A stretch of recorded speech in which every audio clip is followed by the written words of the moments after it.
Welcome everyone to Learning for a Better World, an introduction to learning for sustainability in youth work. Hello, good evening. It's actually a lovely afternoon evening here in Perth. I hope it's the same where you are. My name's Betsy King and I work for Learning for Sustainability Scotland.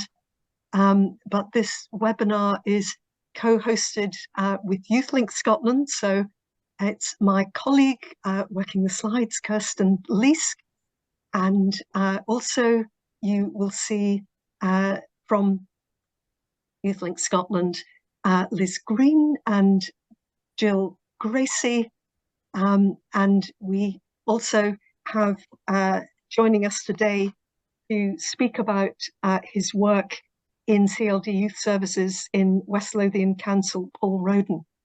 But welcome to all of you. Please, as I say, introduce yourselves in the chat box.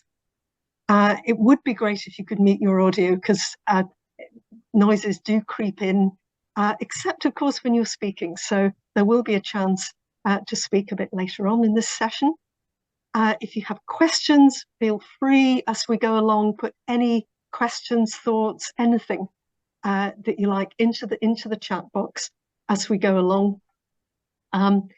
We will be recording this main webinar, but not small group discussions. Welcome everyone. Next slide, Kirsten. So this evening, what are we doing? Well, the aim of the session really is to have a closer look at what this phrase learning for sustainability actually means, and in particular what it means in youth work.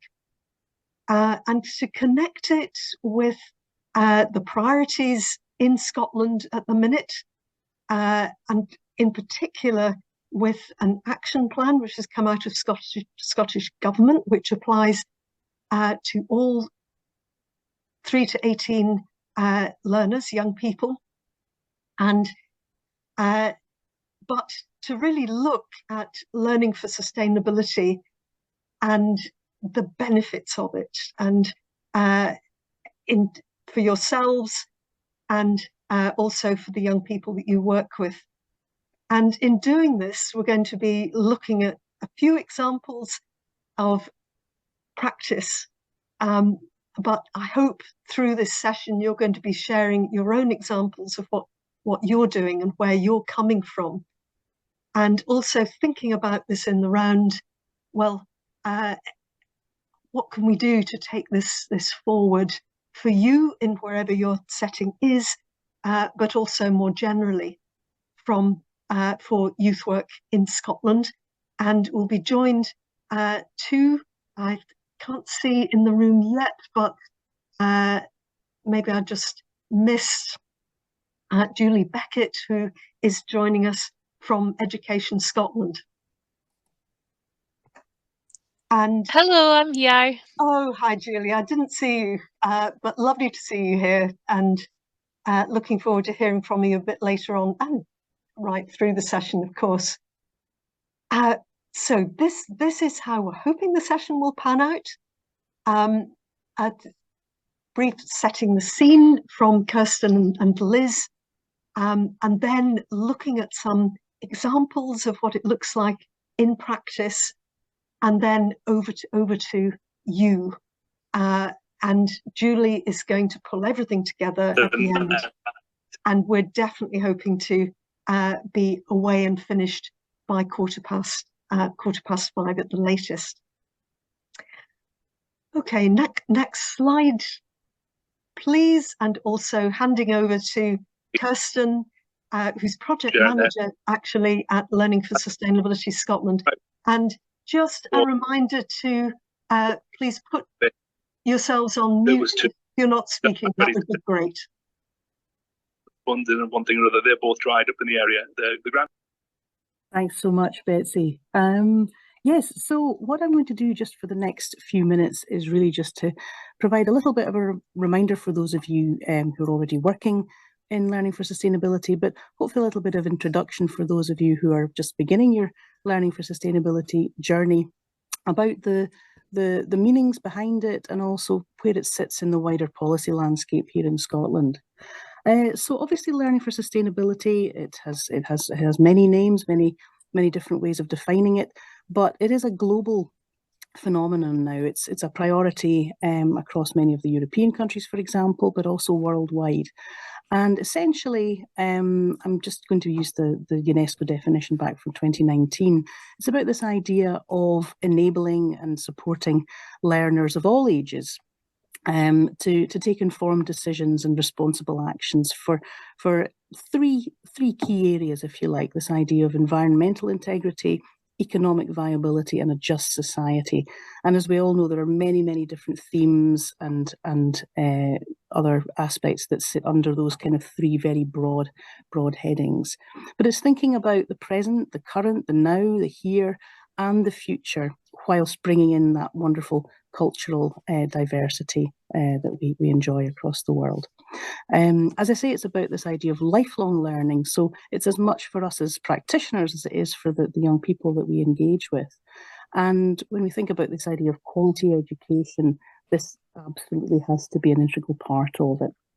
And it's about a holistic approach, looking at the interconnections, the intersectionality between all of these different things, and ultimately leading to transformative education, meaningful, relevant, place-based, which really brings out this idea of not just the learning content, but also the way in which we teach and interact with each other, and the places and spaces in which we do that. And ultimately, it's about this idea of wider transforming of society. So that's the big kind of vision globally and here in Scotland, but a little bit now about how this is being articulated in the Scottish policy context. So learning for sustainability as a concept has been given that title since 2012.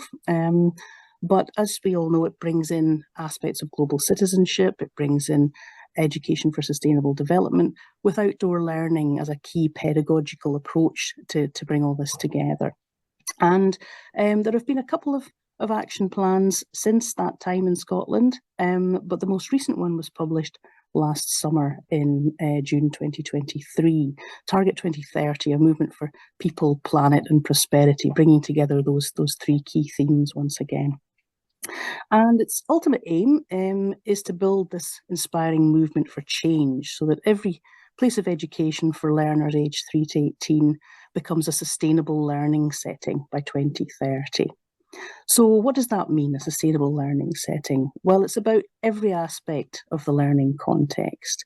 It's about what students learn and where and how the setting looks after its physical environment and resources, the interrelationships between staff and learners, and then that wider rippling out into the local community, both immediately around the setting, but also this idea of a much wider global community. And essentially within the plan, there are 4 kind of key areas, if you like, that help to build this idea of a whole setting approach, the idea of the culture within the setting, the way in which learning for sustainability permeates everything that happens, how it then weaves across all the curriculum learning in a setting. But then that idea of the physical environment, things like procurement, things like the actual physical space, how is that being used to support learning for sustainability? And then particularly for yourselves as folks who work in the youth work sector, this idea of the wider community, how does that become part of this learning ambition?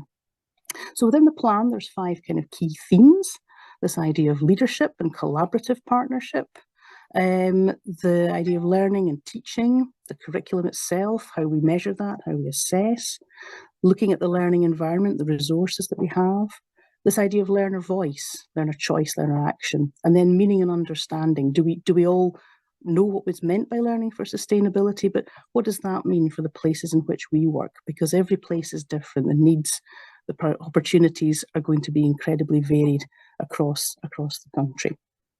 So that's the ambition, that's the big picture stuff. But it's worth saying that a lot of this has been informed by the voices of children and young people. Very much younger children and older children and young people as well. So the first piece of research that informed this was commissioned by Scottish Government and was undertaken by the Children's Parliament. And young children were asked about their thoughts on learning for sustainability. And three kind of key areas came out of that. This idea of outdoor learning being absolutely crucial to the way that they wanted their learning to be framed and delivered. This idea of sustainable development and the climate emergency also being a key theme for them. And then this idea of wider global citizenship. So we've put a wee hyperlink into that report. Please do have a wee look at it. There's some really interesting findings in there in terms of the voices of young people. As I say, it's been part of the shaping for the action plan. So that was part one. Part two was a piece of research that was undertaken by the University of Dundee around about the same time with older learners. And this was looking at what they saw as key in terms of not just the content of LFS that they would like to see, but also how they see it being delivered. So they and the practitioners that work with them looked at a key priority being the integration of LFS, not just for schools, but also for communities and local authorities.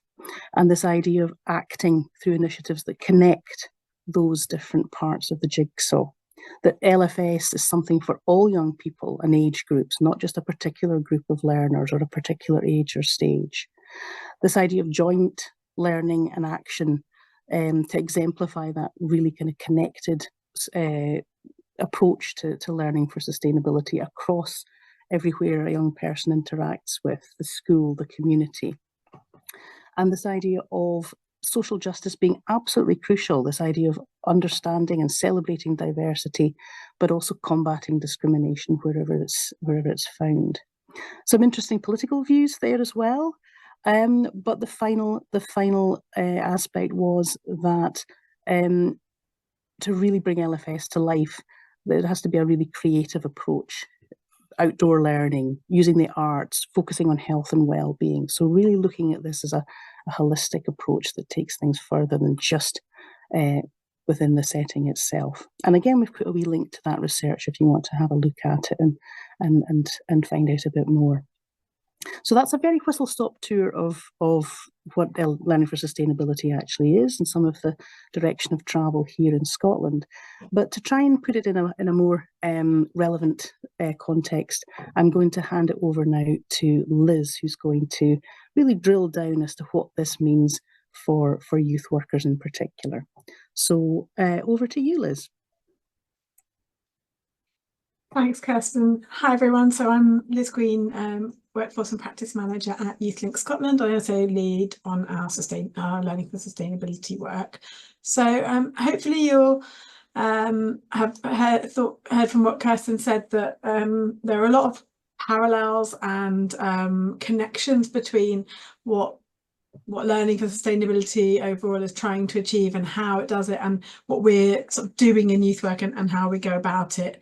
And there's this brilliant word cloud that Education Scotland use, which shows the breadth of things that are happening in Learning for Sustainability. Maybe we can pop it in the chat in a minute. And you know, if you look at it, you can just see things across the word cloud that are you know, that are there in youth work, in what we're doing sort of day to day in youth work. Anyway, so I suppose what my bit is trying to do is to help those of you who are in youth work see LFS in our frameworks. I'm going to share I like a framework. I'm going to share our frameworks with you in a minute. And for those of you who maybe aren't so familiar with youth work, to see sort of how connected youth work is with the overall sort of vision and ambitions around LFS, and how youth workers can be really important partners in achieving your ambitions within that. So first of all, here we've got our National Youth Work Outcomes and Skills Framework, which has a practice model centred on the outcomes and the skills that we're working with young people and alongside young people to develop through youth work.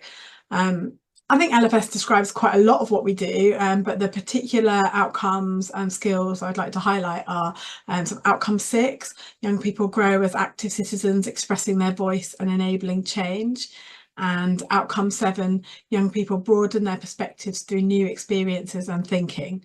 So those are absolutely fundamental to what, learning for sustainability and the sustainable development goals are trying to achieve, about young people being sort of agents of change, being aware and tuned into what's going on in their society, their ecology, and having the confidence and motivation to act in that space.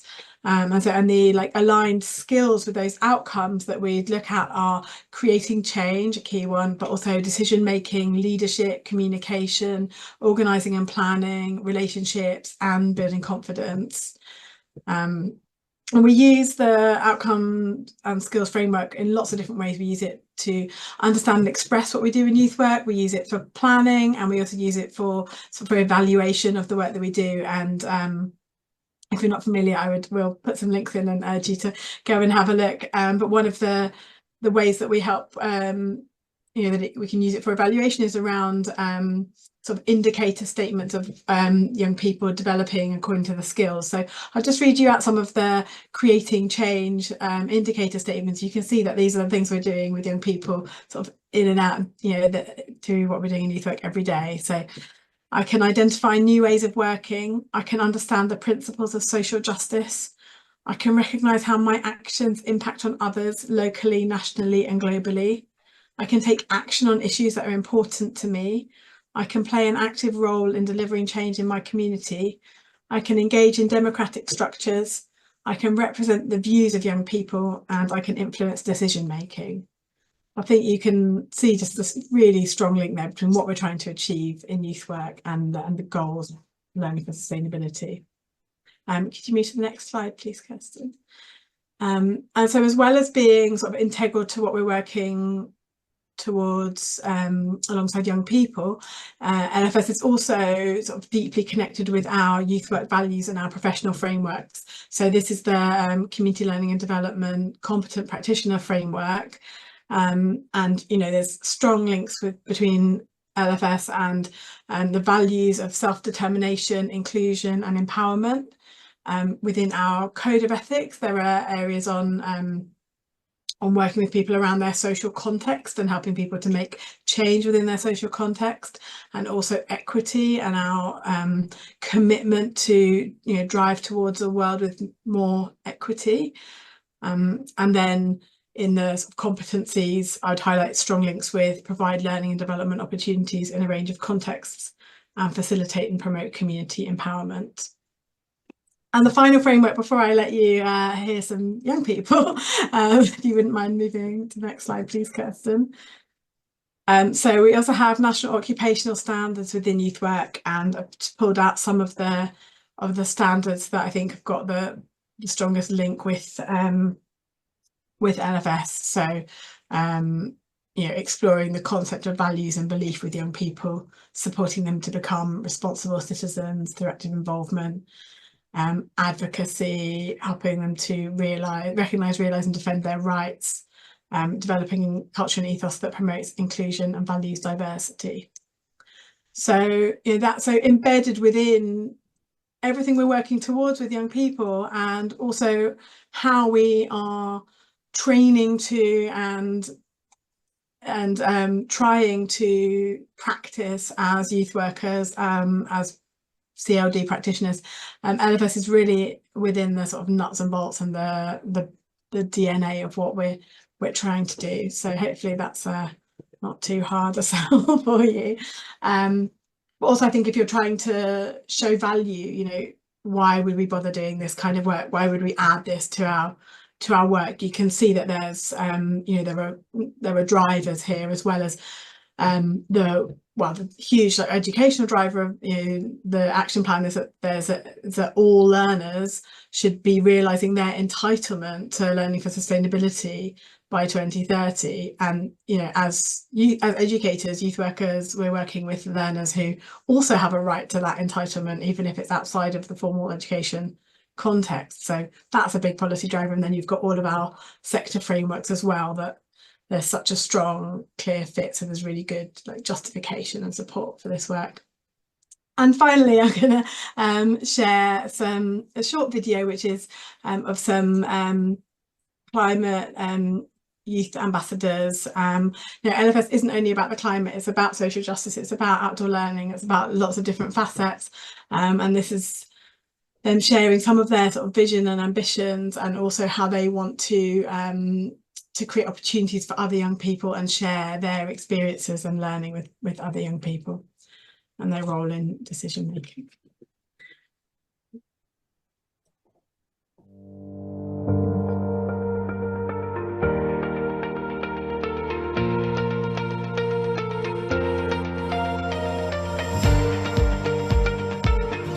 There's like scientifically proven benefits of being outside more often. Even things like a blue sky can make you feel happier.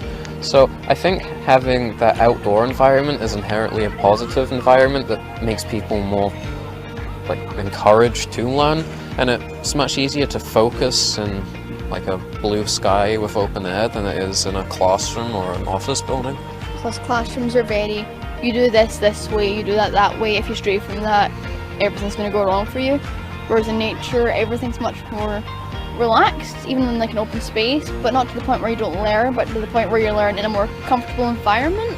I'm pretty sure it's proven that the more comfortable you are, the easier it is to learn, so it actually helps either way. Personally, I'm hoping to work with the group to open up more awareness programs and campaigns. We've talked in the past about working with primary and secondary schools to get young people more interested and involved in climate action, because ultimately these are the people that will be affected most by whatever happens. I think the big thing that needs to be done is around education, what green jobs are.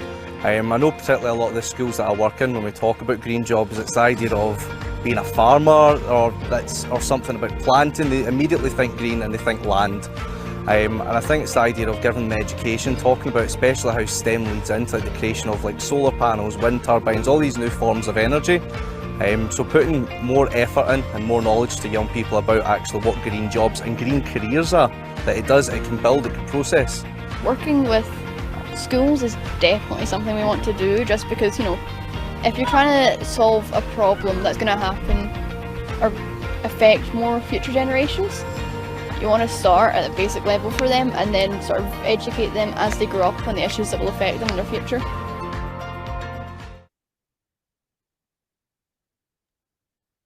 Well, those are some amazing, influential and driven young people. Yeah, what a great opportunity to hear from them. So hopefully that's been a useful kind of connecting, joining some of the dots between learning for sustainability and youth work. I'm going to pass over to Betsy for the first activity that we've got.